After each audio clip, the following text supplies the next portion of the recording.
Hey, what is up guys? My name is Dawes.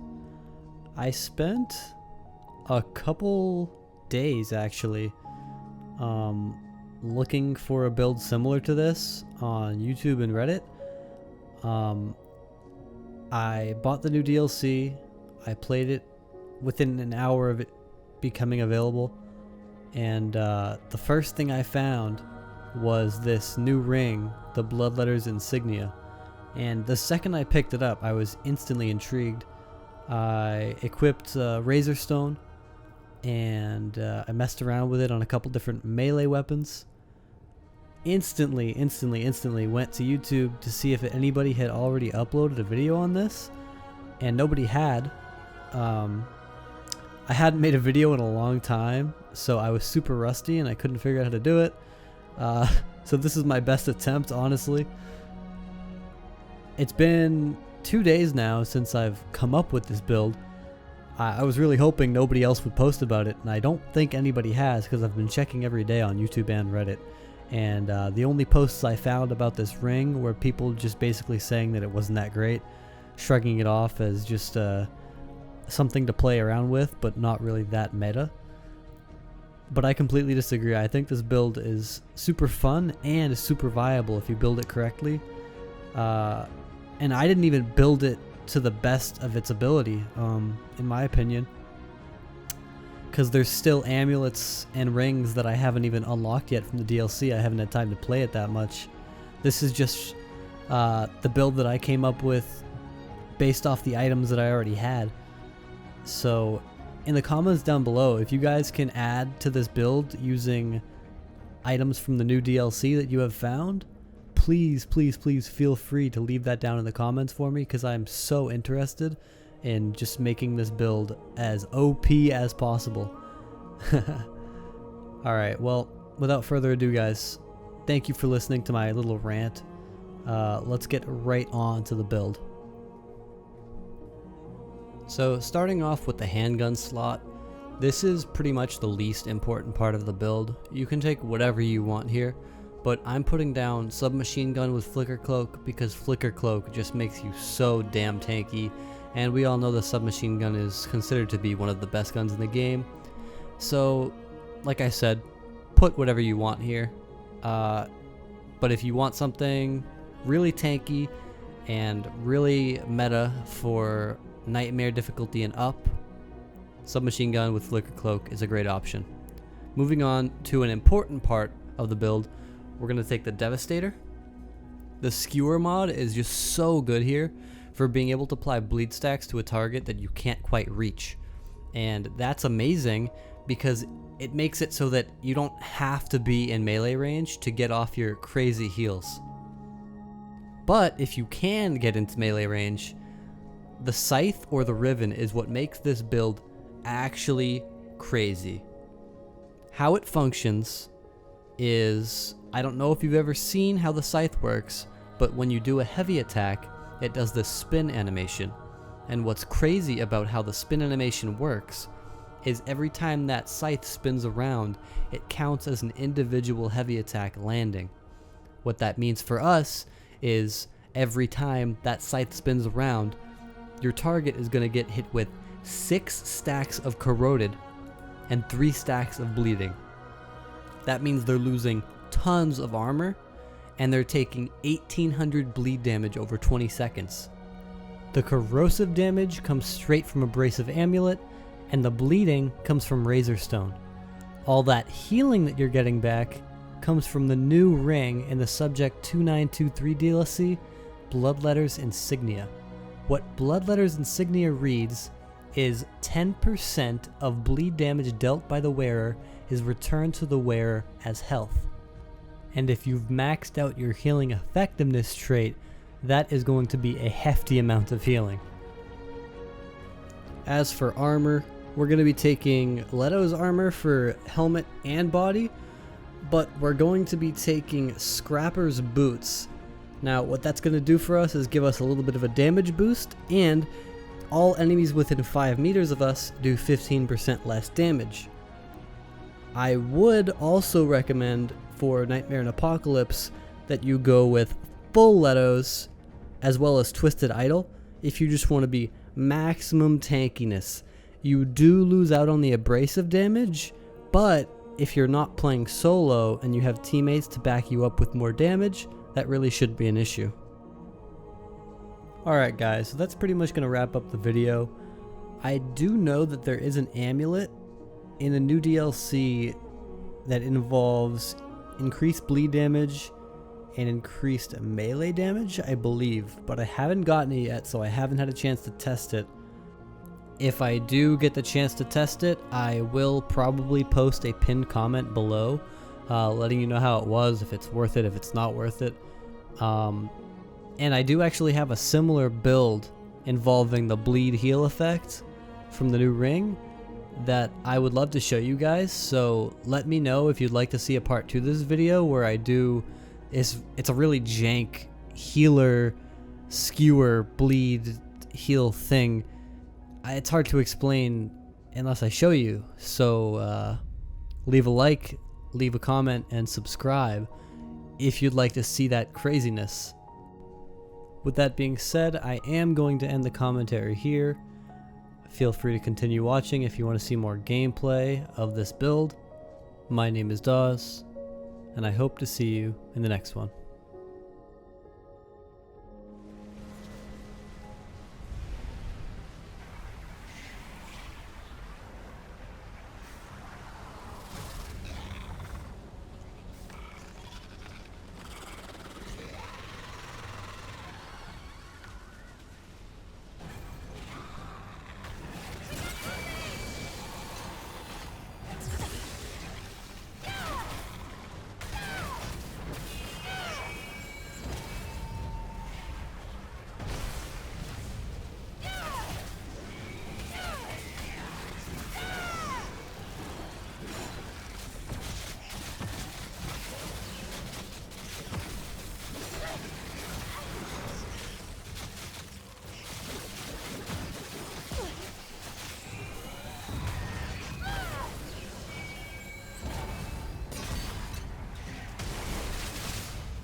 Waffe?